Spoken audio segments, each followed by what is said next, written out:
Bapak Ibu yang terkasih di dalam Tuhan Yesus Kristus, pada hari ini tanggal 22 September 2024, kita semua mengikuti kebaktian hari ulang tahun dari Sinode GRI yang ke-35 yang dilangsungkan di RMCI di GRI Pusat yang dipimpin oleh Pendeta Stephen Tong.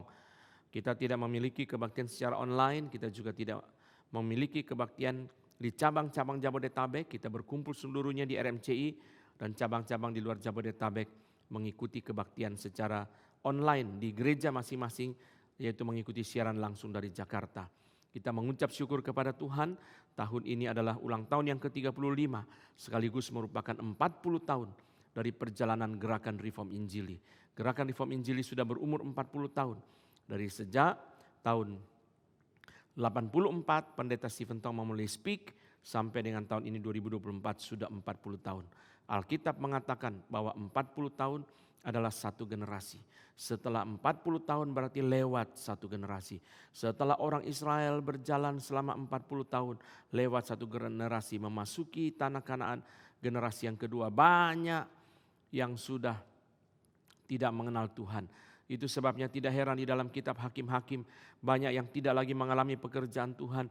Mereka mulai menyembah berhala sehingga mendatangkan murka Allah, di mana Tuhan menjatuhkan hukuman kepada orang-orang Israel yang menyembah berhala. Saudara, ini adalah sesuatu yang sangat menyedihkan. Di dalam 40 tahun mereka sudah melupakan pekerjaan Tuhan yang luar biasa di masa lampau. Di dalam 40 tahun mereka sudah meninggalkan akan anugerah Tuhan yang begitu dahsyat di dalam masa lampau. Ini yang kita harus berdoa supaya Tuhan terus menyertai Gerakan Reform Injili, Tuhan terus menyertai Sinode GRI di dalam generasi yang kedua, yaitu kita tetap boleh menjadi gereja yang reform, yang setia kepada pengajaran Alkitab, menjadi gereja yang Injili, yang setia kepada pemberitaan Injil. Dan di dalam kitab Wahyu pasal yang kedua, Tuhan Yesus berbicara kepada gereja Efesus yang juga menurut para ahli sudah 40 tahun. Ketika Paulus datang ke Efesus merintis gereja Efesus itu kira-kira tahun 50-an. Dan kitab Wahyu ditulis kira-kira tahun 90-an. Sudah 40 tahun gereja Efesus berjalan.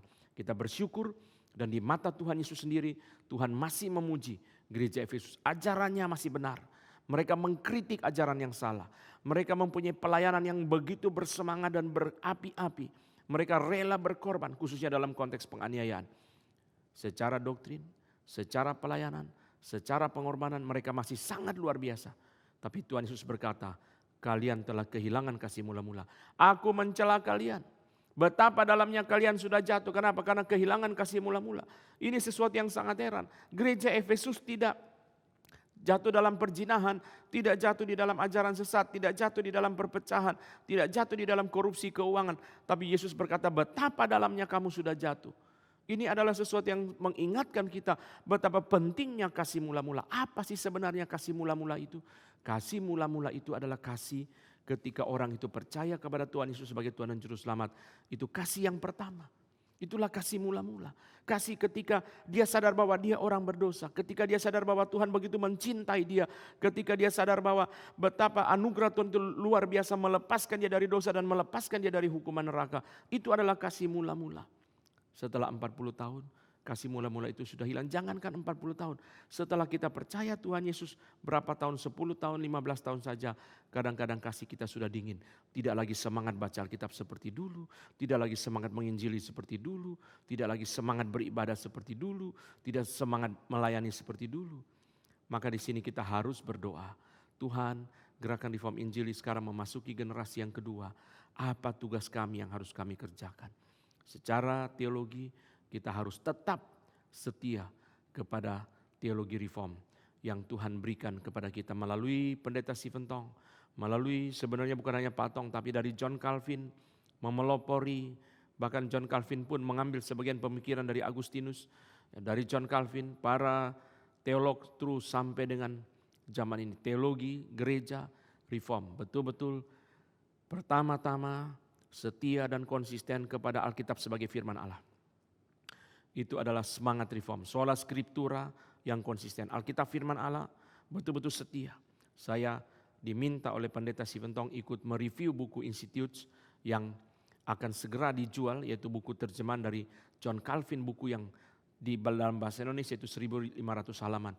Saya memperhatikan sendiri begitu banyak ayat Alkitab yang ada di dalam buku Institutes of the Christian Religion dari John Calvin. Prinsip Alkitab, contoh Alkitab. Ini polanya terus. Prinsip Alkitab, contoh Alkitab. Setiap poin dia membahas sesuatu selalu ada prinsip Alkitab, contoh Alkitab. Nah di sini teologi reform mengajar kita satu spirit untuk betul-betul konsisten kepada Alkitab sebagai firman Allah. Setia dan konsisten. Kedua, kedaulatan Allah. Teologi reform adalah teologi yang betul-betul pusatnya, akarnya, fokusnya itu adalah Allah yang berdaulat. Dari Allah yang berdaulatlah sola gratia muncul, segala sesuatu anugerah. Dari Allah yang berdaulatlah segala sesuatu untuk kemuliaan Allah itu muncul. Dari Allah yang berdaulatlah kita berkata solus Kristus, segala sesuatu oleh Kristus. Segala sesuatu oleh firman Allah. Itu semua akarnya adalah kedaulatan Allah. Kedaulatan Allah yang kita konsisten setia kepada ajaran Alkitab tentang kedaulatan Allah. Yang ketiga adalah segala sesuatu bertujuan untuk kemuliaan Allah. Dan ini konsisten. Ketika Yohanes Pembaptis menegur Herodes, Herodes tidak bertobat. Tapi di situ kita lihat tujuan utama Yohanes Pembaptis bukan keselamatan dan pertobatan Herodes. Tujuan utama Yohanes Pembaptis adalah menyatakan kemuliaan Tuhan. Kebenaran Allah, keadilan Allah dinyatakan ketika dia menegur Herodes. Maka kita lihat bahwa tujuan utama dari teologi reform bukan keselamatan dan pertobatan manusia, tapi kemuliaan Allah yang datang antara lain melalui keselamatan dan pertobatan manusia. Tiga ini ya, setia dan konsisten kepada Alkitab sebagai firman Allah, setia dan konsisten kepada Allah yang berdaulat, setia dan konsisten bertujuan untuk kemuliaan Allah. Ini teologi reform. Dan banyak prinsip dari teologi reform yang kita belum sampaikan di dalam kesempatan yang pendek ini.